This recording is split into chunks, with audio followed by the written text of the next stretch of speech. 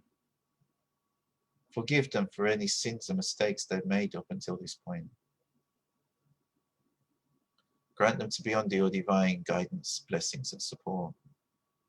O Allah, shower your blessings upon my brother and my sister, my brothers and sisters-in-law, and all of my nieces and nephews.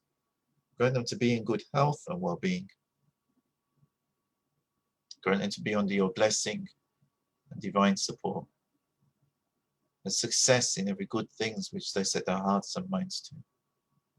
O Allah, shower your special blessings upon my beloved wife, Fiona, and her children, Sophia, Athena, and Elizabeth. Grant our family to always be under your blessings. Grant our family to always be under your guidance and support. Grant us the resources to be able to fulfill our responsibilities to our family and to our community, in doing the work in your way for the sake of society, for you and for society, Ya Allah.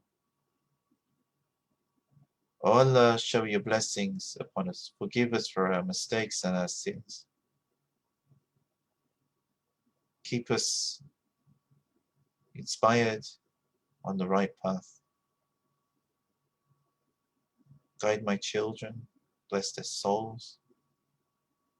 Bless that they don't stray too far from the path and always return back to it. Grant them the best of this life and the best of the hereafter. Grant them always to be in good health, physically, mentally, spiritually. Forgive us and bless us.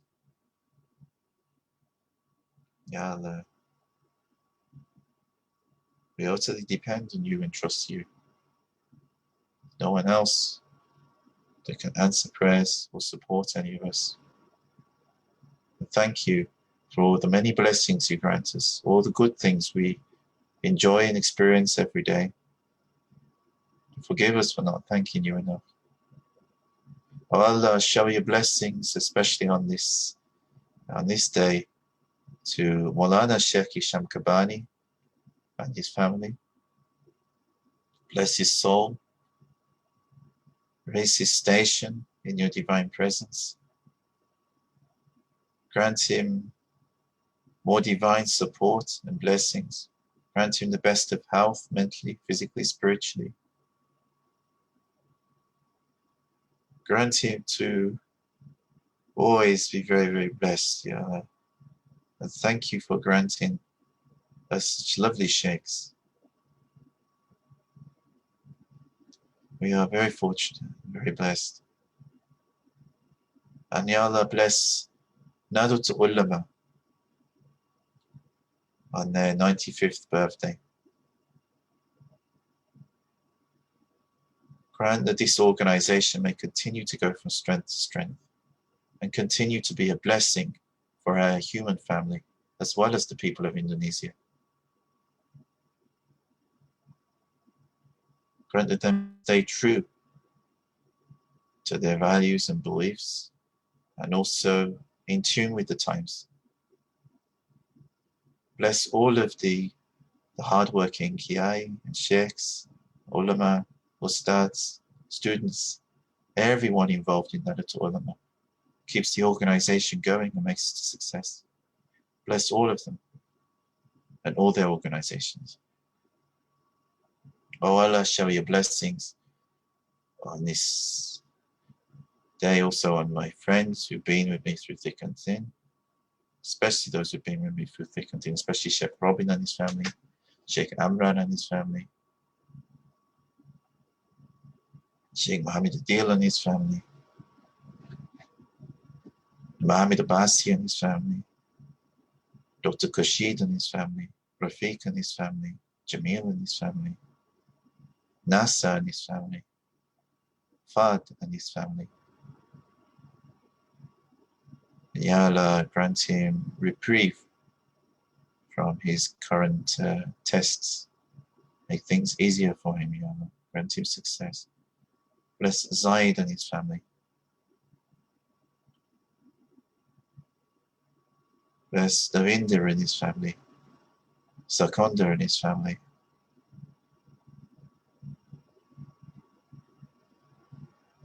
Bless Anu and her family. Sam and his family.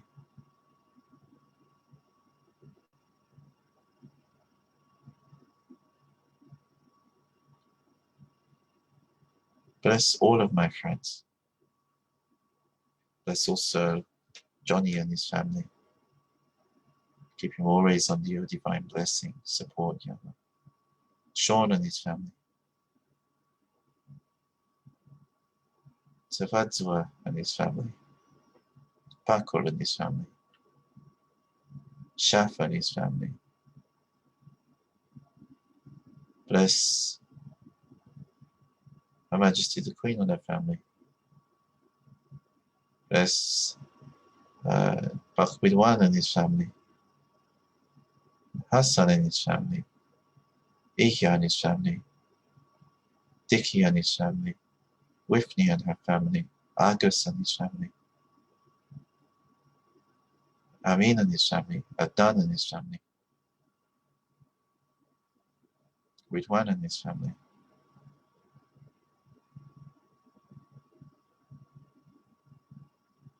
Nuning and her family. Habil and his family. Benny and his family. Oh Allah, bless all of my friends. And however people are connected to me, whether through the Nahdlatul Ulama, the Association of British Muslims, Naqshbandi Tariqah, University of Birmingham Chaplaincy, social media, however people are connected to me, make this as a means of connection through me to my sheikhs, and through my sheikhs and their sheikhs through to the Prophet Muhammad and through to your divine presence. Make this as a channel through which blessings may flow to all of them, and bless all of them.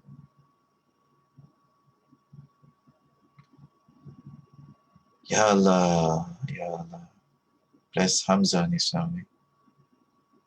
Ya Allah, bless everyone in our human family. And bless all the communities of life which we share this earth with. Ya Allah, guide our hearts, grant us the inspiration to be able to live more harmoniously on this earth with all communities. For the sake of your beloved Rasulullah sallallahu alayhi wa sallam. Allahumma salli ala Sayyidina Muhammadin wa ala Sayyidina Muhammadin wa barik wa sallim. Salli ya Rabbi wa sallim ala jami'i anbiyahi wa mursalin wa ala kulli ajma'in walhamdulillahi rabbil alamin. Al-Fatiha. Bismillahir Rahmanir Rahim. Alhamdulillahi rabbil alamin. Ar-Rahmanir Rahim. Maliki yawmiddin. إياك نعبد وإياك نستعين اهدنا الصراط المستقيم صراط الذين أنعمت عليهم غير المغضوب عليهم ولا الضالين آمين. إلى حضرة النبي صلى الله عليه وسلم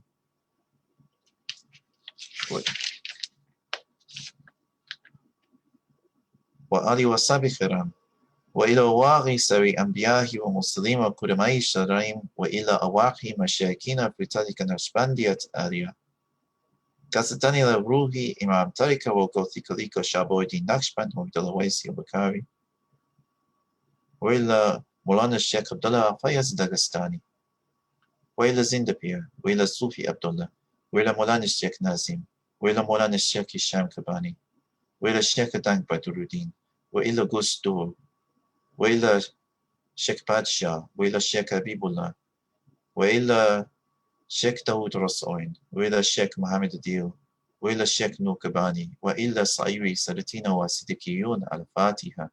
بسم الله الرحمن الرحيم. الحمد لله رب العالمين الرحمن الرحيم مالك يوم الدين إياك نعبد وإياك نستعين اهدنا الصراط المستقيم صراط الذين أنعمت عليهم غير المغضوب عليهم ولا الضالين آمين.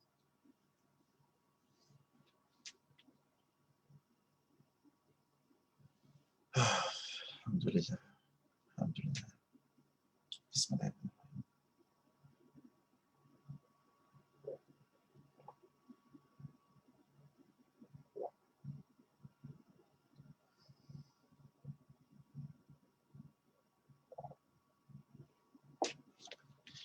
If you find these videos useful, please don't forget to subscribe to my Instagram channel, my Facebook channel, and YouTube channel, however you watch these videos.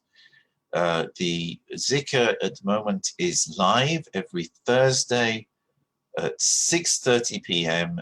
British time, GMT at the moment. Every Thursday at 6:30 p.m. And it's live on Instagram, on Facebook, and also on Zoom. I post the link for the Zoom on the Instagram and the Facebook, so you can find that. It's the same one each week. And I see you tomorrow for Friday Reflections, hopefully. And if not, hopefully I'll see you next week. I wish you all a very, very good evening if you're in the UK. And blessings and peace wherever you are. Assalamu alaikum wa rahmatullahi wa barakatuh.